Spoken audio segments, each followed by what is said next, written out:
Today, the United Nations Security Council discussed the case of Venezuela. And it reminded me of what Axel Oxenstierna wrote to his son in 1648. "If you only knew, my son, with how little wisdom this world is run."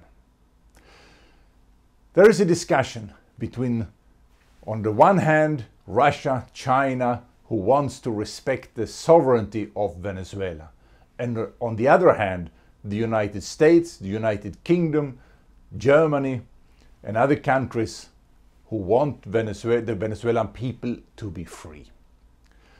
But there is one big misunderstanding in this latter group. They are viewing Venezuela as a failed socialist dictatorship. They have hyperinflation, there is no food, there is no medicine, and millions of people are leaving the country in desperation. All of this is true, but it's not a failed socialist dictatorship. The reason why all of this is happening is because Venezuela is a country that has been hijacked and is being held hostage by a criminal organization. Venezuela is not in the hands of Nicolás Maduro. Venezuela is in the hands of the Cartel de los Soles, the Sun Cartel, a drug smuggling cartel. The leader of this cartel is Diosdado Cabello. And Nicolás Maduro is his puppet, who he has installed to govern the country, to run the government of Venezuela. But the one who really is in control of things is Diosdado Cabello, the head of the drug cartel.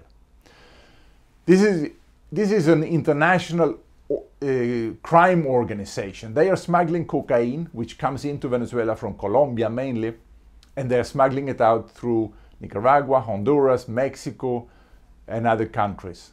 Much of it eventually reaches the United States. This is organized by Diosdado Cabello and the military. That's why it's called Cartel de los Soles, because the military have sons, the generals have sons on their uniforms. So the Sun Cartel refers to the uniformed sons. They are working this as organized crime. They have different groups who transport the drugs, different parts, and get paid for it. But it's all owned by the cartel. The amount of cocaine that is smuggled through Venezuela each year, we have estimated to be 12,000 tons. The street value of this cocaine, if we assume that street value to be the gross domestic product of Venezuela, would place Venezuela as the 10th biggest economy in the world, bigger than Russia.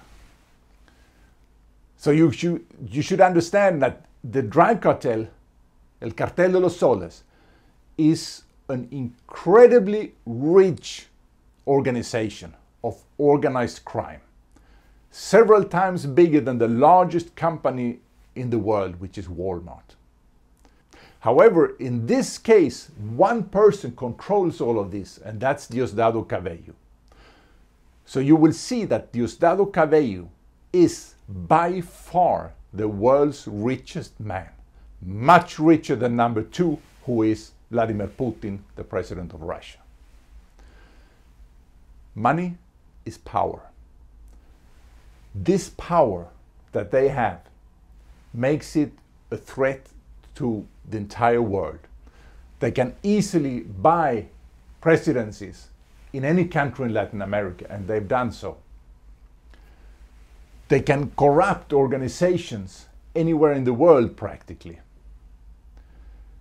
It's a tremendously big threat to democracy and to the rule of law in the entire world. Also, to protect themselves, because they don't give money to the people, they want people to be poor, because poor people don't have resources to protest. Protesting requires resources. even non-violent struggle requires some resources.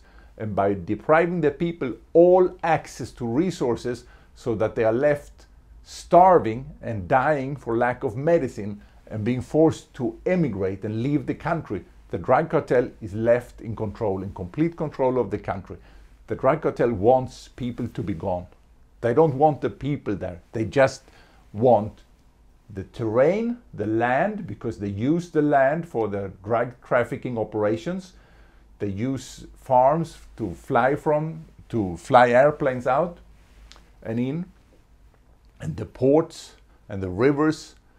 They need the land and they need the sovereignty principle in order to protect this. And they have, this drug cartel has its own army, its own air force, its own navy. So they can protect this area of operations from where they are receiving and sending out the drugs. And the drug dealers and the traffickers from other countries who are wanted by the DEA, for instance, or Interpol, they get a safe haven in Venezuela. They have special people entrusted with giving safe haven to international wanted drug traffickers. This is the hub, the center for global cocaine trafficking. They have a virtual monopoly of all cocaine trafficking in the world. But the military has the power, they have everything now, and Maduro is the puppet. So asking the military to stop supporting Maduro has no chance of ending this crisis. The only way this can end is by military force. There is no other way. This is a criminal organization that are holding close to 30 million people hostage.